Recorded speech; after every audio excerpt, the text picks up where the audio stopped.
I've had iOS 26 on my iPhone for a week now, and every time I open up my phone, I kind of think to myself, is it a redesign? You know what it reminds me of a lot? Way back in like iOS 13, we got dark mode, and it literally just turned everything that was light into dark. And this is kind of the same thing, but it turns everything clear. This new liquid glass thing, for the most part, just like makes things more transparent. That's about it. Here's Control Center on iOS 18, and then here's iOS 26. They both look the exact same, just one's transparent. Correct me if I'm wrong here, but I'm pretty sure on Android phones, there's something called a launcher you can install, which basically just changes the theme on your phone, and that's kind of how I felt like this new update is. I mean, honestly, I was really excited hearing all these rumors about a redesign, and then I watched the event and just thought, okay, it's clear and everything's a little more rounded.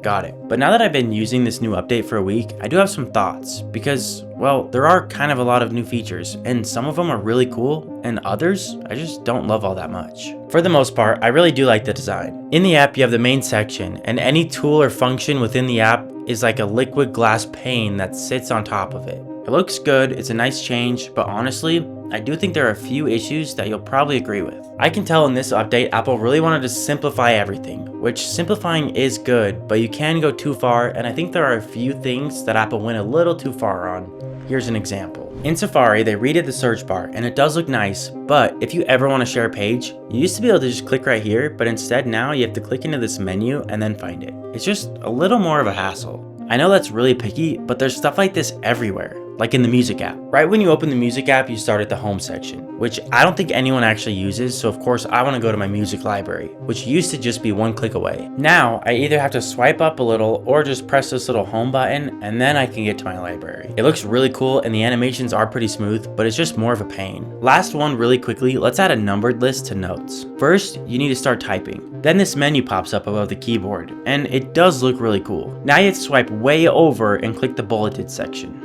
Is it just me? Is it not a pain? I don't know. But Apple does have a few months before it actually rolls out. I hope they figure out something a little better than this. Maybe I'm crazy, but I feel like in something like the music app, you should have all your different page options always available. Then if you really want to shrink it down, you could shrink down the now playing section instead. I feel like odds are I'm going to the music app to find a different song than what's already playing. So why not make that the priority? Or maybe in the Notes app, instead of having like this long thing you have to swipe between to get your different controls, what if you just had maybe your top 3 or 4 controls, then from there you could swipe up and it would show all your controls, just like what they did on the camera app. Okay, even though those things do bother me, there's actually a lot to still like here. For starters, they've made everything so smooth. Check this out, look at how smooth and glass-like that actually looks.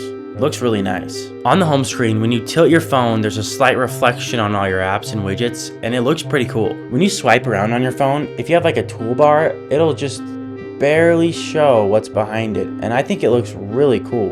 When you open Control Center, it flows down so nice and blurs the background just the right amount so everything is still transparent, but you can read all your controls still very well. One thing that they simplified super well is the camera control.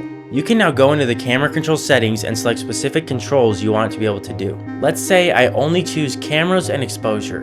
Now when I go double press the camera control, it's only those 2 buttons and it's just a lot less cluttered. Or what I think I'm going to do is have it only control my zoom. That way I know that button is for zoom and zoom only. Much more simple and in my opinion, much better. In fact, a few videos ago I said this exact thing. Were they watching my videos? Probably not, but I think I'll say that they were. But honestly, in my opinion, the biggest new features are in messages, because there's 3 new features that I think are really cool. Group typing indicators, custom backgrounds, and the ability to do polls. Group typing indicators seem like a pretty small, easy feature, but I think everyone likes typing indicators, right? It's pretty useful. Custom backgrounds on messages, I think are pretty fun. I actually threw a picture of me and my wife on our text thread, and I think it looks pretty good. And maybe, just maybe, this is the first good use for Image Playground. Especially since Image Playground now supports ChatGPT, you can actually make any image you want and throw it in the background. You could just do something kind of fun. And now Apple gave us the ability to make polls in messages, so now if you're on a group chat and you're trying to decide where to eat, you can just send out a poll and see where everyone wants to eat. I'm someone that loves all these big changes, I think it's exciting, but I'm excited to see what the rest of the world thinks in fall when it comes out to everybody. Let me know in the comments what you think of this update.